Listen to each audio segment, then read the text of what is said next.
उड्डाणपुलाच्या कामाचा आमदार विजय देशमुख यांनी पाहणी करून घेतला आढावा।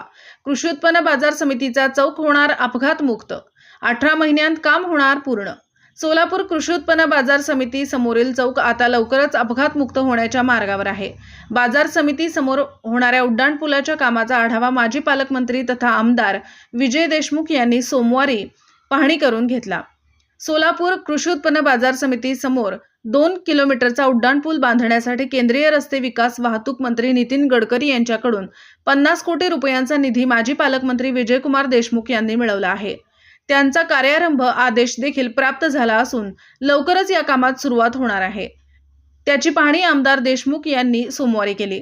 माजी पालकमंत्री आमदार विजय देशमुख म्हणाले, पुणे, हैदराबाद आणि विजयपूर येथून येणारी जड वाहने या चौकात एकत्र येतात। तसेच शेजारीच कृषी उत्पन्न बाजार समिती असल्यामुळे भाजी, फळे, धान्यांची वाहतूक सतत सुरू असते।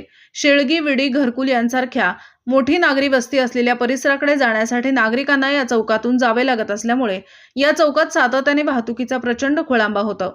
परिणामी दुर्दैवाने या चौकात झालेल्या अपघातांमध्ये अनेकांचा जीव गेला आहे।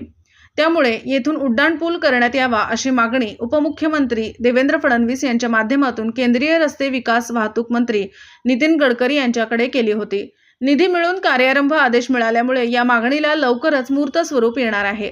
या प्रसंगी आमदार विजय देशमुख, भाजपा शहराध्यक्ष नरेंद्र काळे, भारतीय जनता युवा मोर्चा शहराध्यक्ष डॉक्टर किरण देशमुख, राष्ट्रीय महामार्ग प्राधिकरण उपअभियंता महेश येमूल, अनिल विपत, माजी सभागृह नेते संजय कोळी, श्रीशैल अंबारे, महालिंगप्पा परमशेट्टी, सुरेश हत्ती, एन.डी. जावळे, अमोल बिराजदार, बाळू पटेल, बसवराज इटकळे, शिवानंद पुजारी, हरिकांत सरवदे, ज्ञानेश्वर कारभारी, शंकर शिंदे, विरेश उंबरजे, सोमनाथ रगबले, राहुल शाबादे, विनायक बंग, धरीराज रमणशेट्टी, वैभव बरबडे, प्रवीण कांबळे, संतोष मोकाशे, मल्लू कोळी, आनंद साळुंखे, नागेश रामपुरे, गणेश कोळी, गुड्डू निर्मळ, बाळू राऊत, रवी कोसगी, प्रशांत गायकवाड, राहुल घोडके, प्रकाश जाधव, महादेव जातकर, नागेश उंबरजे, आशिष दुलंगे आदी उपस्थित होते।